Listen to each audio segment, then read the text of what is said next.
We're talking real estate. Right now, Yitz, we're heading into the fall market. What are you seeing as a real estate attorney, the biggest challenges out there for buyers and sellers in today's market? I think one of the challenges I'm finding now is how to come up with an equitable timeline on the transaction. There's a number of dates that are involved in all these transactions. Let's talk about a purchase transaction. Day 1 would be the day you submit an offer. Day 10 may be the date you get your home inspected. Day 14 is the day that the purchase and sale agreement is due to be signed.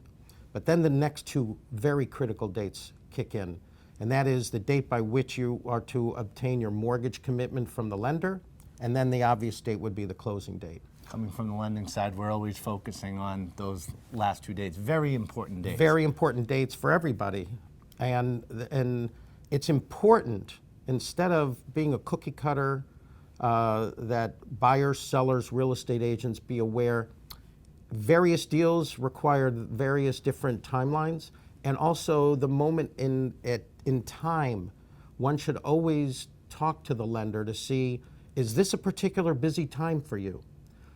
Interest rates may have dropped, so the lenders may also be busy on top of the purchase market. They may be deluged with refinances. All those transactions require underwriting and appraisal. So how backed up a lender is should determine what the timeline will be. You bring up a great point here. Coming from the lending side, I feel like a lot of times everybody's pedal to the metal, right? Got an accepted offer, let's get closed as soon as possible. And they don't take a step back to really look at the environment, right? And Correct.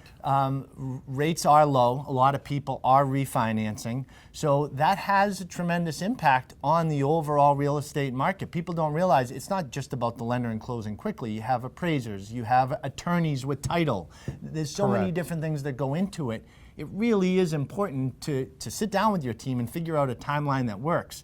And I don't know about you, but we're talking to a lot of people about stay away from the end of the month. Always, always. I used to, half jokingly, but half seriously, offer an incentive, a little discount on the bill, if they wouldn't close on the last day of the month. Real estate agents, when they're doing these offers, tend to pick either, I don't know why, tend to pick the 15th of the month or the 30th of the month, nothing in between. So our business is not fluid in that sense, it's static. It's real busy, then it's going to slow down on a random 21st of the month, then busy on the 30th of the month. And I did want to make one point. I have, and I'm sure you would agree, I have no problem with putting the pedal to the metal.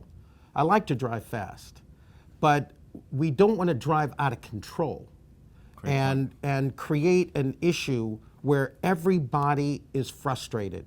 Because in any business, especially our business, it's about managing expectations. And you give a buyer and a seller unrealistic expectation of how quickly these contingencies are going to be met and how quickly we can close. And if you can't meet them, everyone gets disappointed. But if you use realistic dates, albeit aggressive, realistic dates, everybody ends up happy at the end. Be that savvy buyer, throw it in around the 20th, could make a huge difference. Correct. Great information, Yitz. And if somebody wants to reach out to you for real estate law information, what's the best way to do that? One can go to our website, gmlawllp.com. Thank you, Yitz. And for more real estate tips, you can check us out right here on boston.com/RETB.